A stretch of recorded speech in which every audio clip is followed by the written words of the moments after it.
Before the Nautilus roamed the deep and the world knew his name, Captain Nemo was just a man, haunted, hunted, and reborn beneath the sea. Discover the powerful, untold story of how a freedom fighter became a legend of the deep.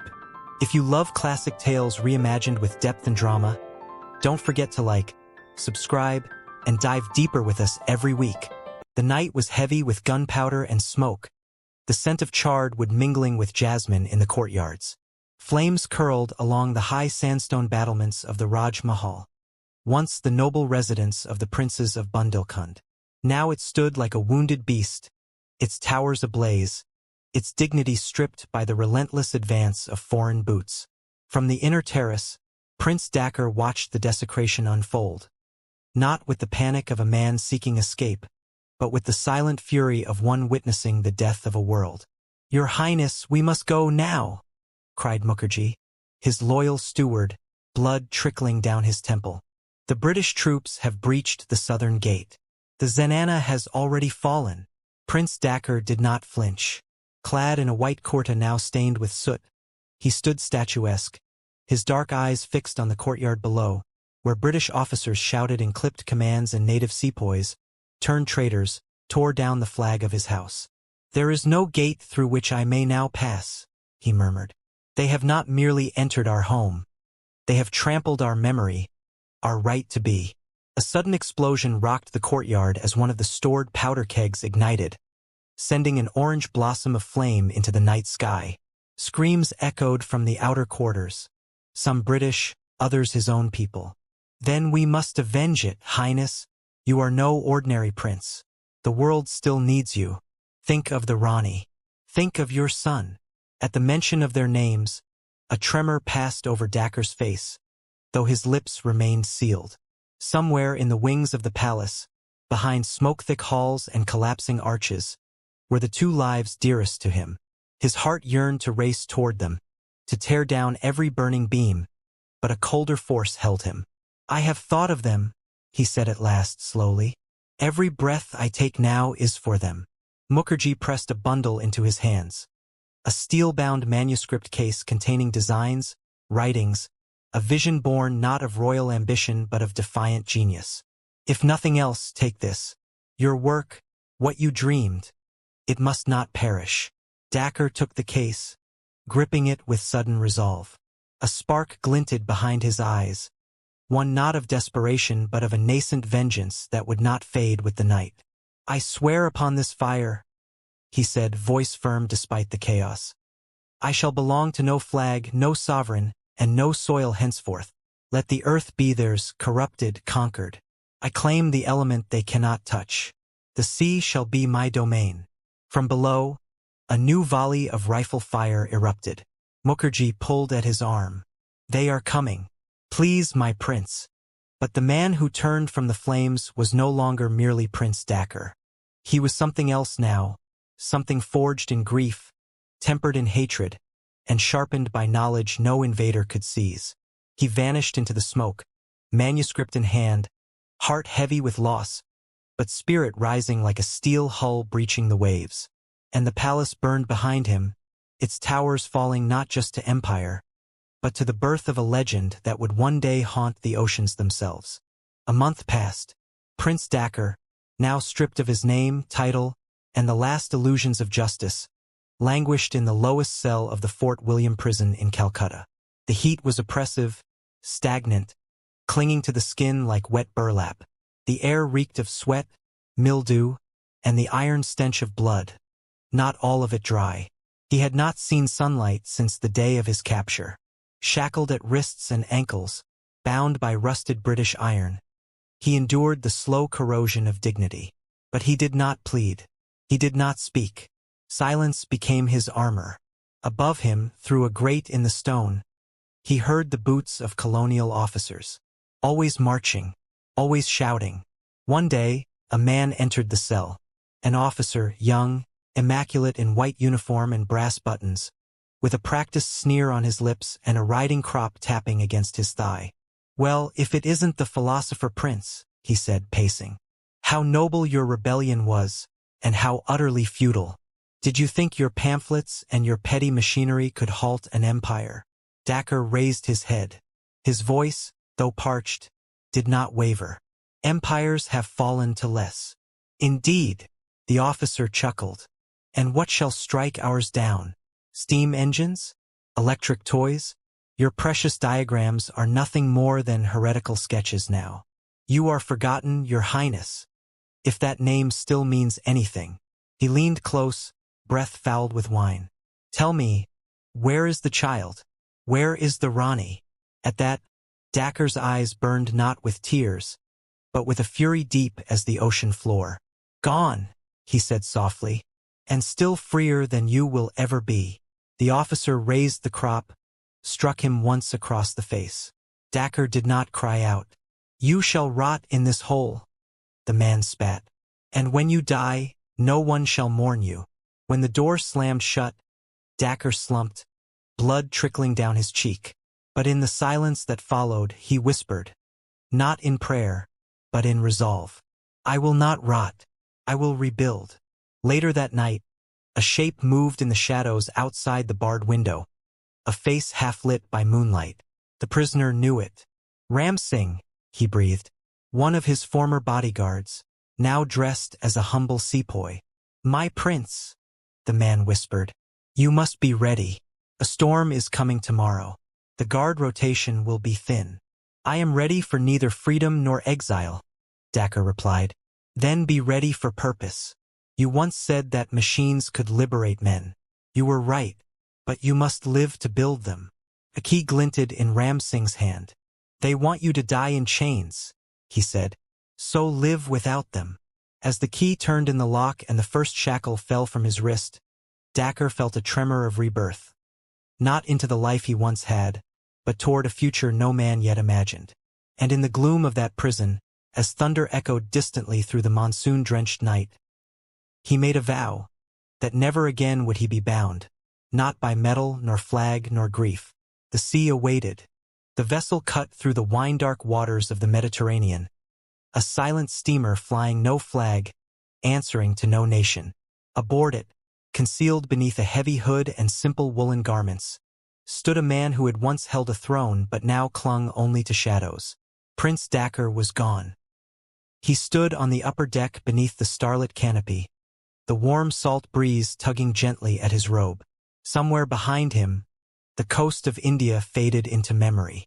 Before him stretched a continent of uncertain welcome, and beyond that, an ocean of possibilities, unbounded, indifferent, and free.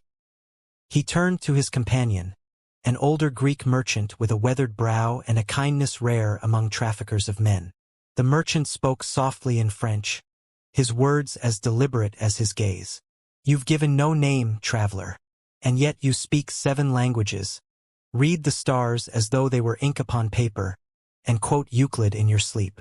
Who are you really? The man once known as Dacre looked out at the sea and answered, no one.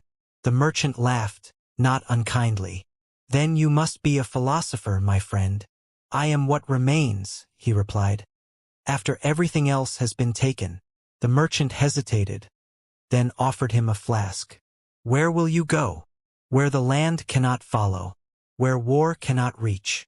His eyes turned downward, to a place where no empire holds dominion. The merchant leaned beside him, watching the black water glimmer under moonlight. The sea. Yes, he said. The sea. There was a long pause. The merchant's tone grew grave. They say the sea is eternal, but man is not. You would lose yourself in it? No. I would find myself within it, he said. I have seen enough of kings and conquerors. I have watched learned men sell knowledge to tyrants and priests bless machines of murder. Tell me, is that civilization? The merchant offered no reply. Dacre continued, his voice low but firm. If I must wander, let it be beneath waves that answer only to nature. If I must speak, let it be with the language of science, not of conquest. And if I must build again, let it be a realm no army may invade. He stepped away from the rail and turned toward the lower deck, where among crates of cargo sat a sealed trunk. His manuscript case from the palace, now his only heirloom. Within it lay drawings and formulas, the earliest seeds of a vessel yet unrealized. From this day forward, he said to himself, I shall belong to none. Not to India, not to Europe, not to land nor lineage. I am no longer a prince. I am no longer a son. The stars wheeled above him, unknowing and immense. I am Nemo, and with that word, a name meaning no one, chosen not in shame but in liberation, he descended below deck, into shadow, into thought, and into the long, cold exile that would remake him. The Baltic wind howled through the forested inlets of Livonia, freezing the breath of men before it could leave their mouths. Snow drifted in lazy flurries over the half-buried roofs of a forgotten shipyard. Once imperial, now abandoned, its great furnaces cold and hollowed like the ribs of a long-dead leviathan. But within one of its subterranean workshops, heat flickered again. Coals glowed red in an iron forge, and blue sparks danced where copper met steel. Nemo, now years into exile, bent over a drafting table cluttered with diagrams and calipers. His hair, longer now, fell over his brow, and his eyes bore the quiet fire of a man who had seen much and forgotten nothing. Across from him, hunched over a set of pressure calculations, sat a lank, spectacled figure named Zoran, a Polish engineer, exiled like himself for having dared to dream of a free homeland. Zoran exhaled and wiped soot from his spectacles. These rivets will not hold at 200 atmospheres, Nemo. The hull will crumple like paper. The sea is not kind to ambition. Nemo did not look up. He pressed a compass into a new circle on the vellum and replied with steady calm. Then we shall not ask the sea for kindness. We shall demand respect. Zoran chuckled without mirth. You speak like a man who has already built this impossible machine. I speak like a man who must, Nemo said, now lifting his eyes. The land gave me no place to stand. If I am to walk again, it shall be along the ocean floor. He rolled out a new schematic. A double-hulled submarine, cigar-shaped, with internal ballast compartments and electrically powered screw propulsion. An architecture decades beyond the crude diving bells known to most navies. Zoran stared at it. This is no vessel of war. It is not, Nemo said, but it will defend the peace of those aboard it. It will be invisible to kings, answerable only to science and the sea. Electric propulsion? Zoran scoffed. Theoretically sound, yes, but you'd need a generator no man has ever built. Where would you find such power? Nemo stepped to a side bench and removed a cloth, revealing a gleaming coil of copper wound around a ferromagnetic core. Nearby, early cells of Bunsen batteries stood in neat rows. I do not find power, he said. I make it. Zoran stared at him as though beholding an apparition. You would build this Nautilus, beneath the noses of czars and admirals, here? Where better than among ruins? Nemo replied. I have learned this much, Zoran. The broken places of the world are fertile ground.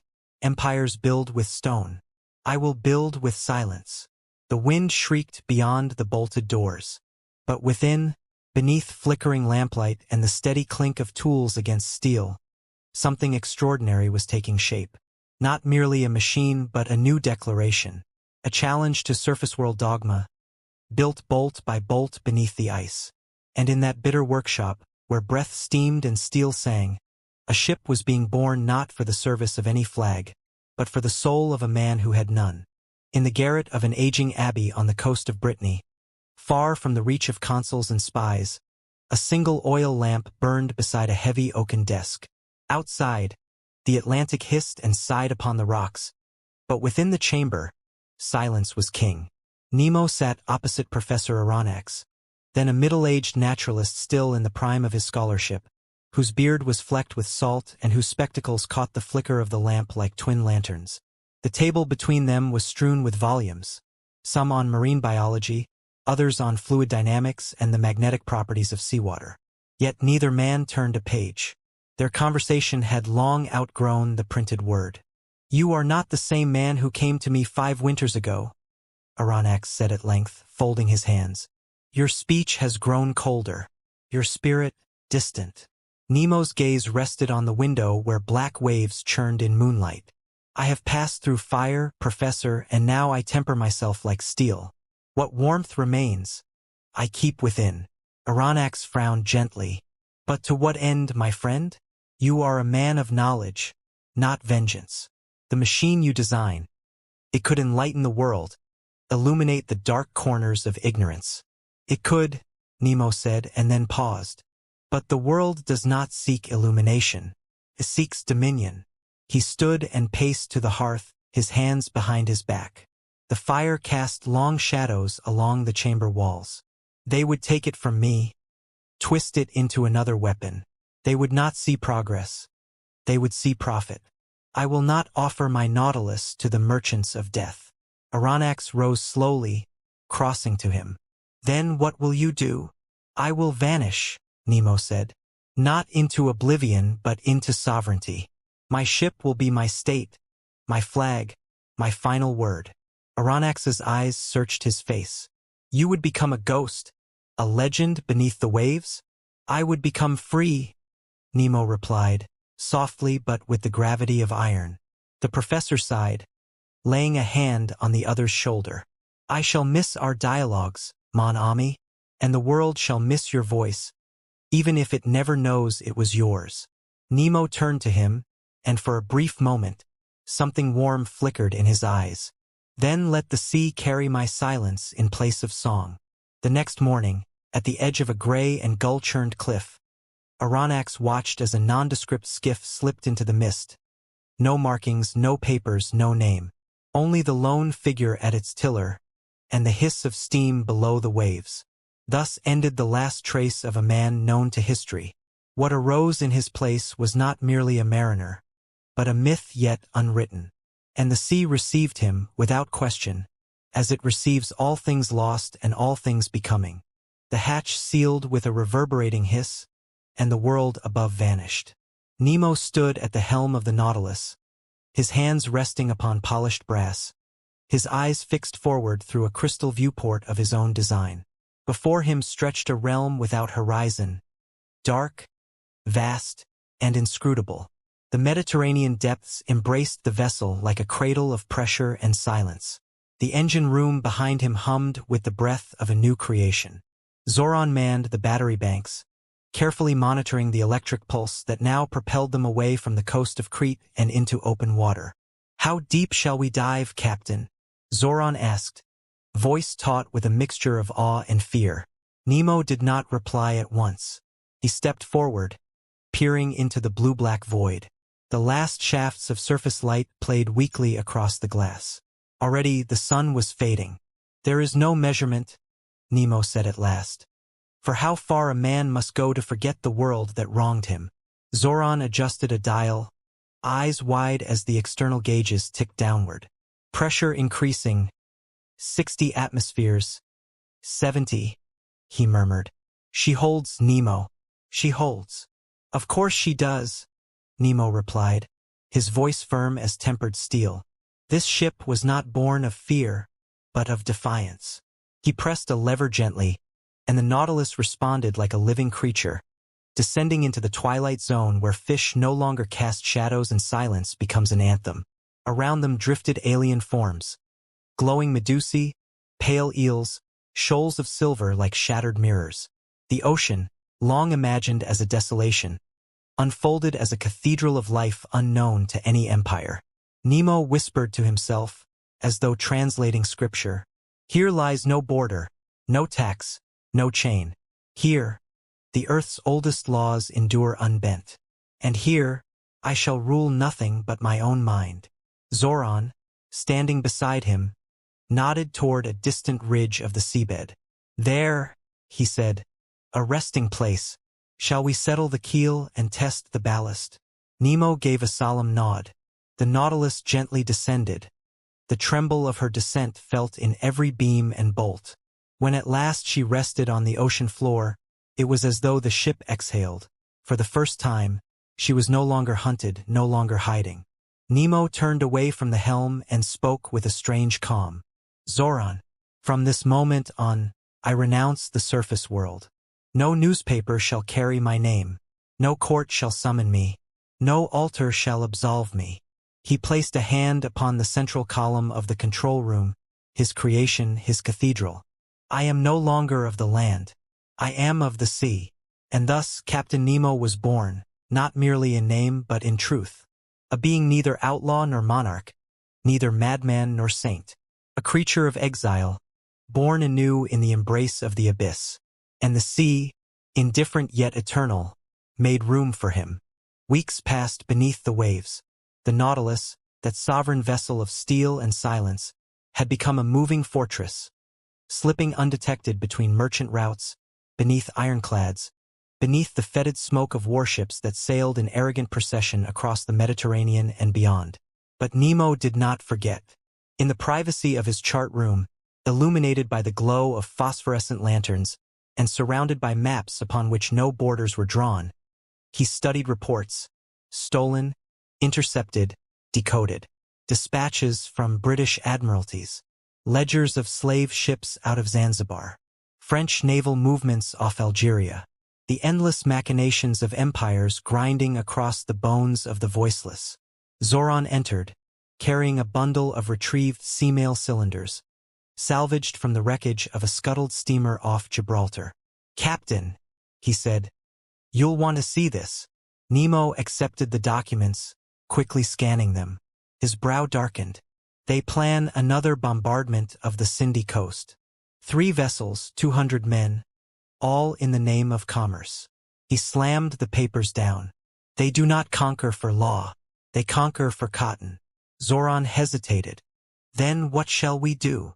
Nemo moved to the cabinet near the helm and unlocked a case that until now had remained sealed. Within lay a harpoon gun, not one of whalers, but his own invention, charged by electromagnetic force, its purpose grim and singular. "I had hoped," he said slowly, "to build a sanctuary." He lifted the gun. "But the world has not finished waging war against itself. And I cannot sleep while its engines pass above my head unchecked." Zoran's voice was quiet. "This would make us what they called us." "No," Nemo said. "They called me a terrorist. I will be a consequence."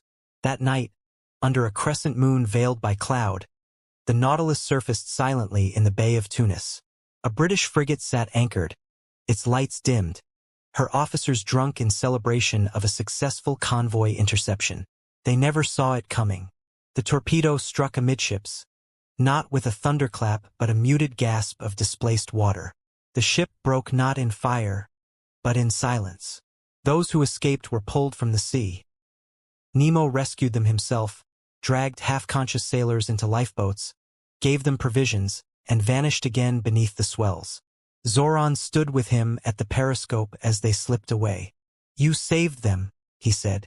"I destroyed a weapon," Nemo replied. "I spared the men." Zoran turned to him, uncertain. "So, are we at war, Captain?" "No," said Nemo, staring into the deep. "We are the reckoning war forgot." The sea, as ever, remained silent. But from that day forward, whispers would circulate in naval mess halls and merchant harbors, of a phantom ship beneath the waves, which struck without warning and vanished without trace. Captain Nemo had declared no war. He had simply begun to answer one. It was in the heart of the Indian Ocean, far from shipping lanes and compass charts, that the Nautilus came to rest atop a submerged plateau of basalt and reef. Here, among the forgotten ruins of a sunken atoll, nature had raised a silent cathedral, a forest of coral spires in every hue of fire and frost. Nemo stood upon the glass promenade of the forward observation gallery, arms folded behind his back, his gaze sweeping the submarine gardens below. The water teemed with color and life. Angelfish and parrotfish darted among the coral limbs, while great rays glided past like silent sentinels of the deep. Zoran entered quietly. "You haven't spoken all day," he said. "We've seen no ships for nearly a fortnight." "No need," Nemo replied, his voice distant. "There is no enemy here, only truth." He gestured toward the reef. "Look at them, Zoran. Look how they thrive, without quarrel, without flag, without desire. This is no wilderness. This is perfection." Zoran peered out. "You call this a kingdom?" "I do," said Nemo. "And I its willing subject." He turned from the viewport, walking slowly to a table upon which lay a delicate object. a skeletal fish carved in gold filigree, salvaged from an ancient wreck. Beside it sat a notebook filled with careful sketches. Marine species unnamed by science, flora unclassified, structures of reef that rivaled cathedrals in symmetry and grandeur. Zoran examined the pages. "You've catalogued more than any naturalist could in a lifetime."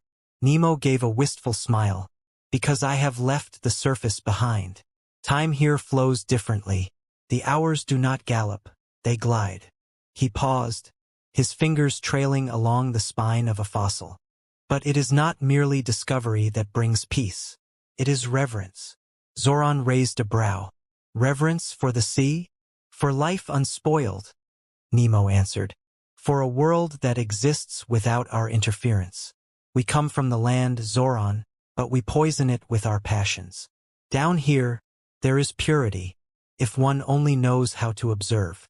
There was silence for a time, broken only by the low hum of the ship and the ghostly calls of whales in the distance. Then Zoran spoke. "You seek something more than exile, don't you?" Nemo did not answer at once.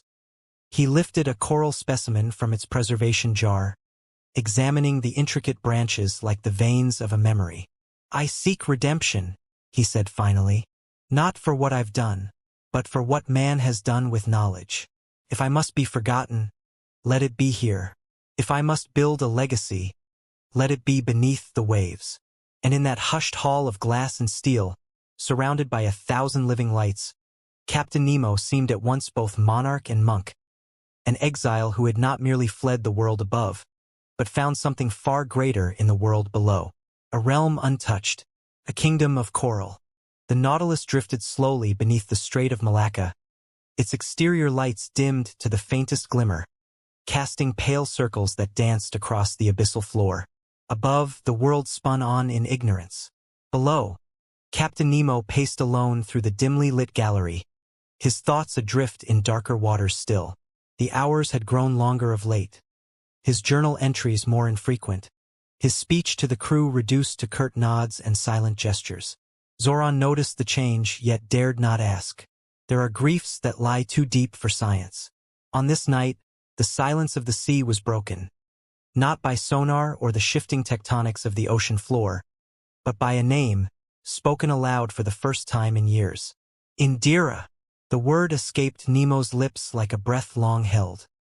He had returned to his quarters after charting a merchant convoy above, British from the shape of their hulls. But it was not the ships that had disturbed him. It was the flag they flew, the Union Jack.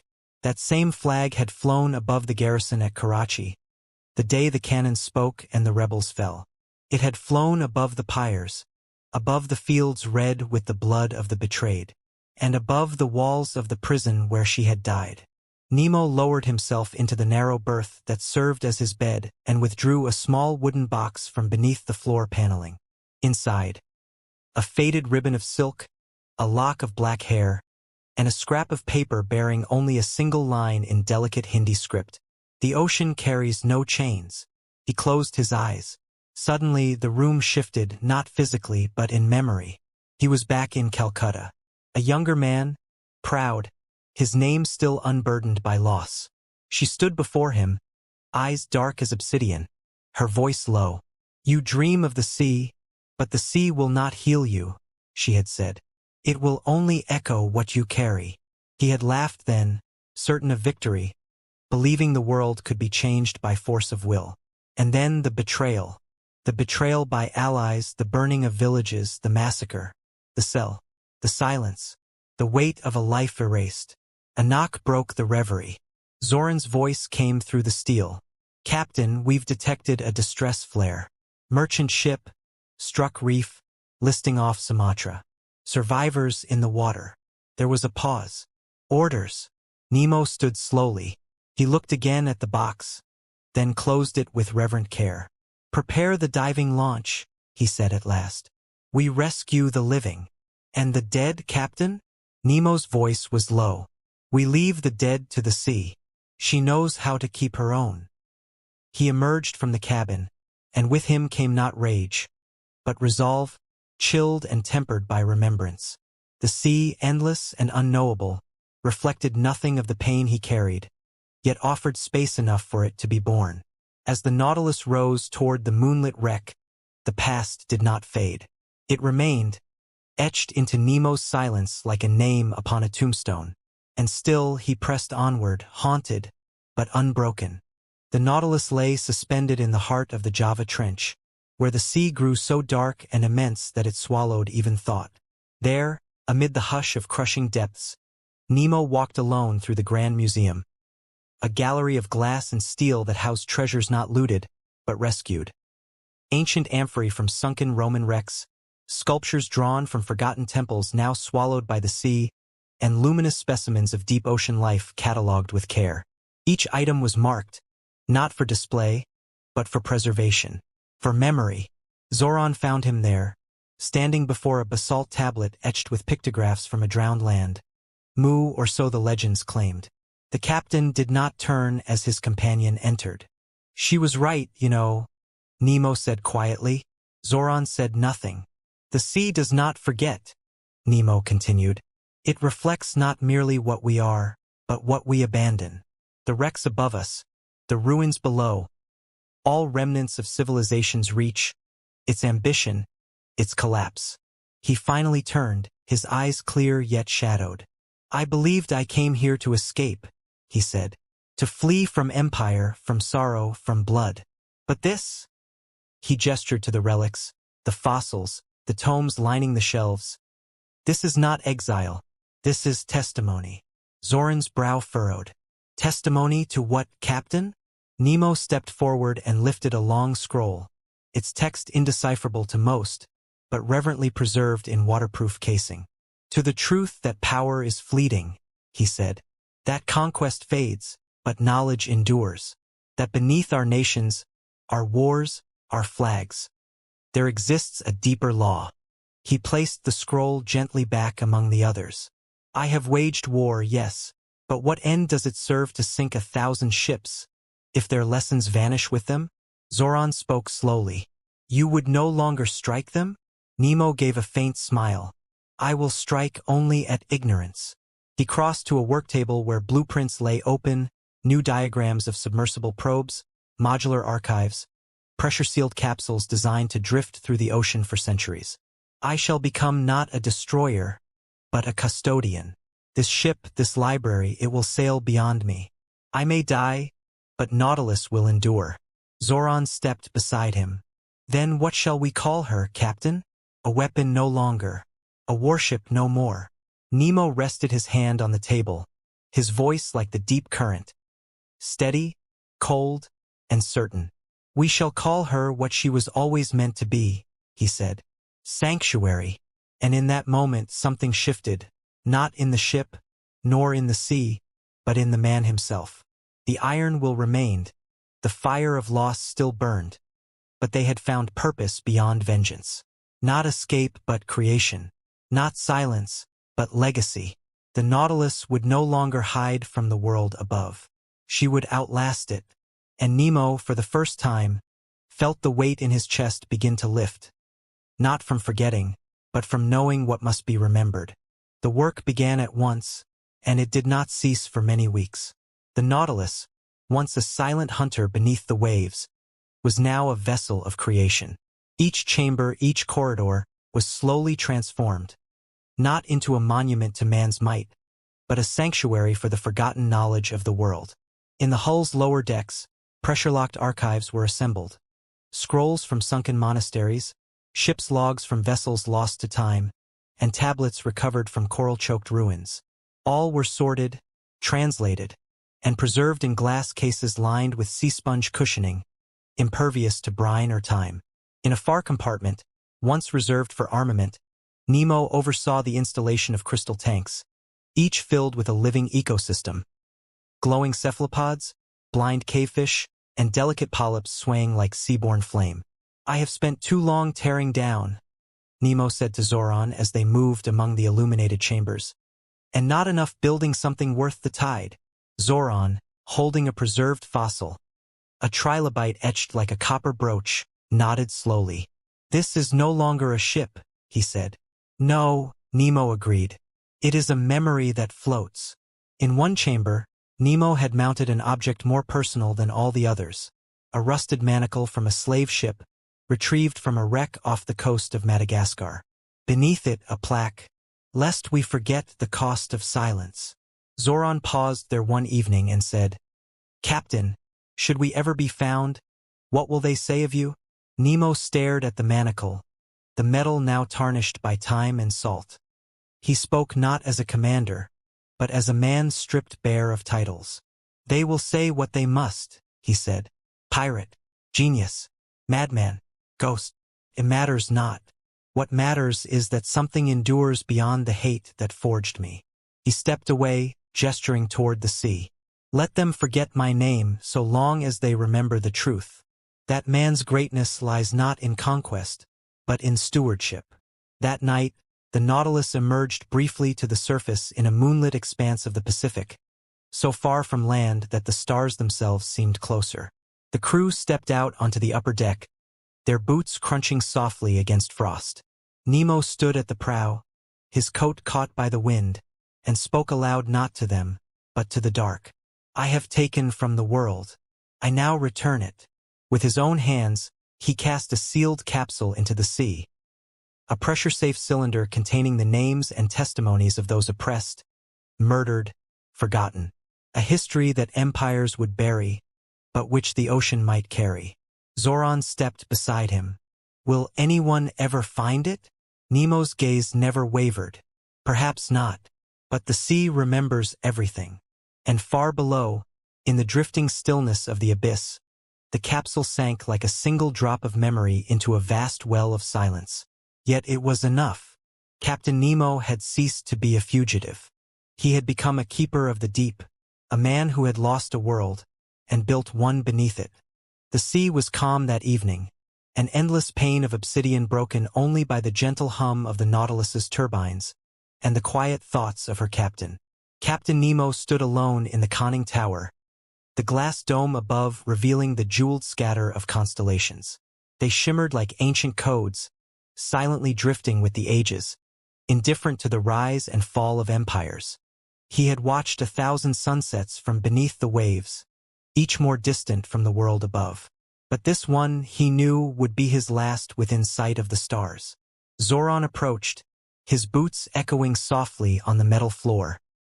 He paused beside his captain, holding a small device in his gloved hand. "All is prepared," he said. "Once submerged, the launch probes will scatter the archives across the trench. It will take centuries for them to decay, if at all." Nemo gave no immediate reply. He gazed out at the horizon, where the ocean kissed the dusk in a band of pale fire. "There are no victories beneath the sea," he said at last. "Only clarity." Zoran waited, as he always did, until the silence had served its purpose. "And will we surface again?" he asked quietly. Nemo turned to him, his face calm, not stern nor sorrowful, but peaceful in a way Zoran had never seen. "No," Nemo said. Then, almost as an afterthought, "Let the surface belong to the conquerors. Our place is here, where time moves slow and the truth sleeps without fear." He descended the spiral stair without looking back. Below, the Nautilus hummed with purpose, alive not with fury, but with resolve. Her halls bore no banners, no medals, only the labors of men who had traded vengeance for knowledge, bitterness for memory. As the order was given, the vessel began its descent, not in retreat but in completion. Probes were launched from her flanks, drifting like luminous seeds into the folds of the ocean floor. Capsules of history, of science, of testimony. Gifts from a forgotten hand to a future not yet ready. Zoran lingered at the viewport, watching as the sunlight thinned, then vanished. The abyss opened like a cathedral, dark and vast and holy. And Nemo, seated once more in the piloting chamber, touched the levers with the precision of an organist. His voice, steady and low, spoke a final command. To the deep. The Nautilus vanished into the darkness. Above, the world would speak of monsters, of sightings, of a strange and terrible vessel that struck warships from below, then disappeared like a phantom. They would write of vengeance, of madness, of a man too brilliant, too wrathful, too unknowable. But none would know the truth, that beneath the sea had sailed a mind burdened by grief, yet guided by conviction. A man who had died to the world so that something nobler might survive it. Captain Nemo was gone. But legend, as the ocean well knows, does not drown. And so, the man once known to the world vanished beneath the waves, leaving behind only silence, mystery, and a legend that would echo through time. If this journey into Captain Nemo's past moved you, please like the video, subscribe to the channel, and share this story with fellow explorers of forgotten tales. Until next time, keep seeking the depths both within and beyond.